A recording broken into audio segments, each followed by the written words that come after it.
নমস্কার বন্ধুরা, গোপালের হেসেলে আপনাদের সবাইকে স্বাগত। আজকে বাটা মশলায় শীতের সবজি দিয়ে অত্যন্ত সুস্বাদু একটি নিরামিষ রান্নার রেসিপি আপনাদের সাথে শেয়ার করব, যেটা ভাত, রুটি, পরোটা এমনকি মুড়ির সাথে খেতেও কিন্তু অসাধারণ লাগবে। তাই চলুন সময় নষ্ট না করে রান্নাটা করে ফেলি। আজকে শীতের সবজি দিয়ে অসাধারণ স্বাদের একটা রান্না করব, সেজন্য কড়াইয়ে সরষের তেল গরম করে নিয়েছি। এর মধ্যে প্রথমেই একটু বড়ি ভেজে নেব। বড়িগুলোকে লাল লাল করে ভেজে তুলে নেব। বড়িগুলো ভেজে তুলে নিয়েছি। এবার যে তেল আছে তার মধ্যে অল্প নুন দিয়ে দিলাম অল্প হলুদের গুঁড়ো। এবার এর মধ্যে একটু বেগুনের টুকরো ভেজে নেব। আমি এখানে একটাই বড় সাইজের বেগুন নিয়েছি, সেটাকে টুকরো করে কেটে নিয়েছি। এবার মিডিয়াম ফ্লেমে রেখে বেগুনের টুকরোগুলোকেও ভালো করে ভেজে তুলে রেখে দেব। বেগুনের টুকরোগুলো ভেজে তুলে নিয়েছি আর তারপর সামান্য একটু সরষের তেল দিয়ে গরম করে নিয়েছি। এই তেলের মধ্যে এবার দিয়ে দিচ্ছি অল্প একটু কালো জিরে, দিয়ে দিচ্ছি অল্প একটু রাঁধুনি, এর সাথে দিয়ে দিচ্ছি একটা তেজপাতা, একটা শুকনো লঙ্কা। এবার ফোড়নটাকে কয়েক সেকেন্ড একটু ভাজা ভাজা করে নিচ্ছি। ফোড়নটা ভাজা ভাজা হয়ে গেছে। এবার এর মধ্যে দিয়ে দিচ্ছি আলুর টুকরো। এখানে দুটো আলু আছে, আলুগুলোকে সরু সরু লম্বা লম্বা করে কেটে নিয়েছি। তেলের সাথে মিশিয়ে নিয়ে আলুটাকে হালকা ভাজা ভাজা করে নিচ্ছি। আলুর টুকরোগুলো হালকা করে ভাজা ভাজা করে নিয়েছি। এবারে এর মধ্যে দিয়ে দিচ্ছি শিম আর কুমড়োর টুকরো। আমি এখানে 300 গ্রাম শিম নিয়েছি, শিমের আঁশটা ছাড়িয়ে দু টুকরো করে নিয়েছি। আর কুমড়ো আছে এখানে 200 গ্রাম। স্বাদ মতো নুন দিয়ে দিচ্ছি অল্প হলুদের গুঁড়ো। এবার সবকিছু মিশিয়ে নিয়ে সবজিগুলোকে ভাজা ভাজা করে নিচ্ছি। বন্ধুরা, আপনারা আমার রেসিপি দেখার সাথে সাথে আমার ফেসবুক পেজ গোপালের হেসেল, তাতেও ভিজিট করতে পারেন। ডেসক্রিপশন বক্সে লিংক দেওয়া আছে। সবজিগুলো হালকা করে ভাজা ভাজা করে নিয়েছি। এবার এই সবজিগুলো যাতে একটু মজে আসে, সেজন্য ফ্লেমটাকে লো আর মিডিয়ামের মাঝামাঝি রেখে ঢাকা দিয়ে 3-4 মিনিট রান্না করে নিচ্ছি। তবে মাঝে মাঝে কিন্তু ঢাকা তুলে একটু নাড়াচাড়া করে দিতে হবে। মিনিট 3 রান্নাটা হয়ে গেছে। এবার ঢাকা তুলছি। সবজিগুলো হালকা সফট হয়ে গেছে, একটু নাড়াচাড়া করে নিচ্ছি। এবারে এর মধ্যে কিছু মশলা পড়বে। এখানে আমি সবই বাটা মশলায় রান্নাটা করছি, আর তার ফলে কিন্তু এর স্বাদ অসাধারণ হবে। প্রথমেই দিয়ে দিচ্ছি আদা, কাঁচা লঙ্কা আর টমেটো বাটা। মশলাটা ভালো করে মিশিয়ে সবজির সাথে খুব ভালো করে কষিয়ে নেব। বন্ধুরা, যেভাবে আজকে আমি রান্নাটা করছি, এইভাবে রান্নাটা করে রুটি, পরোটা বা ভাতের সাথেও খেয়ে দেখুন, খেতে কিন্তু সত্যিই অসাধারণ হয়। মিনিট 2 সময় নিয়ে সবজির সাথে আদা, টমেটো আর কাঁচা লঙ্কা বাটা যেটা দিয়েছিলাম ভালো করে মিশিয়ে কষিয়ে নিয়েছি। এবার এর মধ্যে দিয়ে দেব জিরে আর ধনে বাটা।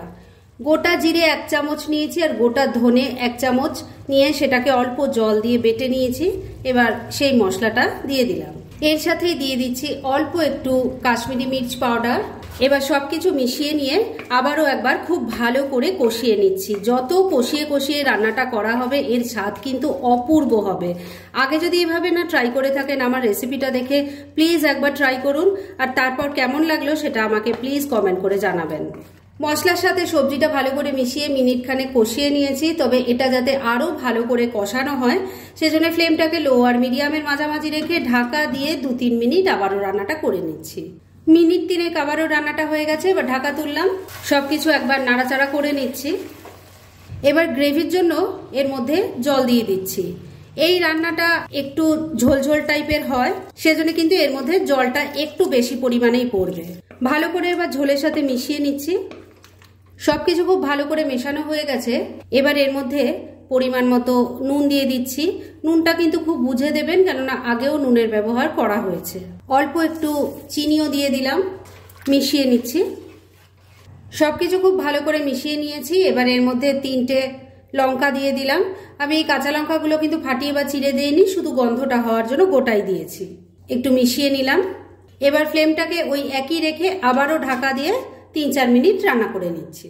মিনিট 4 রান্নাটা হয়ে গেছে। এবার ঢাকা তুললাম, একটু নাড়াচাড়া করে নিচ্ছি আর দেখে নেব সবজিগুলো কেমন সেদ্ধ হয়েছে। প্রথমেই দেখে নিই আলুর টুকরো। দেখুন সুন্দর সেদ্ধ হয়ে গেছে। কুমড়োটাও দেখিয়ে দিই, সুন্দর সেদ্ধ হয়েছে। শিম দেখুন একদম নরম হয়ে গেছে, দেখেই বোঝা যাচ্ছে। আর বেগুন তো নরম জিনিস, সেদ্ধ হবেই। তার মানে রান্না কিন্তু মোটামুটি রেডি। এবার শুধু শেষ পর্যায়ে এর মধ্যে দিয়ে দেবো একটু ধনেপাতা কুচি ভালো করে মিশিয়ে নিচ্ছি। এই শীতের ধনেপাতা দিলে কিন্তু টেস্ট ডাবল হয়ে যায়। তবে কেউ যদি ধনেপাতা পছন্দ না করেন তাহলে এই জায়গায় একটু ভাজা মশলা গুঁড়ো দিয়ে দিতে পারেন, তাতেও খারাপ লাগবে না। ভালো করে ধনেপাতা কুচিটা মিশিয়ে নিয়েছি। আর আমি কিন্তু একবার নুন মিষ্টিটা চেক করে নিয়েছিলাম, আপনারাও দরকার হলে সেটা করে নেবেন। যাই হোক, রান্না কিন্তু এবার একদম রেডি। গ্যাসটা বন্ধ করে দিলাম। এবার মিনিট 2-এর জন্য স্ট্যান্ডিং টাইমে একটু ঢাকা রেখে দিচ্ছি আর তারপর সার্ভ করে দেখাচ্ছি। ফ্রেন্ডস, আমার আজকের এই দুর্দান্ত স্বাদের শীতের সবজি দিয়ে নিরামিষ রান্নার রেসিপি একদম রেডি হয়ে গেছে এবং আমি সার্ভ করে দিয়েছি। ভীষণ ইজি একটা রেসিপি, খুব কম সময় কম উপকরণে এটা তৈরি হয়ে যায়, অথচ বাটা মশলা দেওয়ার ফলে এর স্বাদ কিন্তু অসাধারণ হয়ে ওঠে। সেটা একবার ট্রাই করলেই আপনারা বুঝতে পারবেন। তাই দেরি না করে পারলে এটা আজই একবার ট্রাই করে ফেলুন, আর তারপর কেমন লাগলো সেটা প্লিজ কমেন্ট করে জানাবেন। এরকম ধরনের অনেক ভালো ভালো নিরামিষ রান্নার রেসিপি আপনারা গোপালের হেসেল সার্চ করলেই পেয়ে যাবেন, যার মধ্যে থেকে কিছু কিছু আমি সাজেস্টেড বক্সেও দিয়ে দেব, সেখান থেকেও আপনারা দেখে নিতে পারেন। তাই গোপালের হেসেল অবশ্যই ভিজিট করুন। আর আপনারা কেমন ধরনের রেসিপি চাইছেন সেটাও কিন্তু আমাকে জানাতে পারেন। আমি চেষ্টা করব সেই সব রেসিপিগুলো আপনাদের সাথে শেয়ার করার। আর আমার আজকের এই রেসিপি যদি আপনাদের ভালো লাগে আর ইউজফুল বলে মনে হয়, তাহলে যারা এখন আমার চ্যানেলটাকে সাবস্ক্রাইব করেননি তারা প্লিজ সাবস্ক্রাইব করুন। তাহলে আজকের মতো এখানেই শেষ করছি। পরদিন আবার এরকমই কোনো ভালো রেসিপি নিয়ে চলে আসবো। আপনারা সবাই খুব ভালো থাকুন, সুস্থ থাকুন।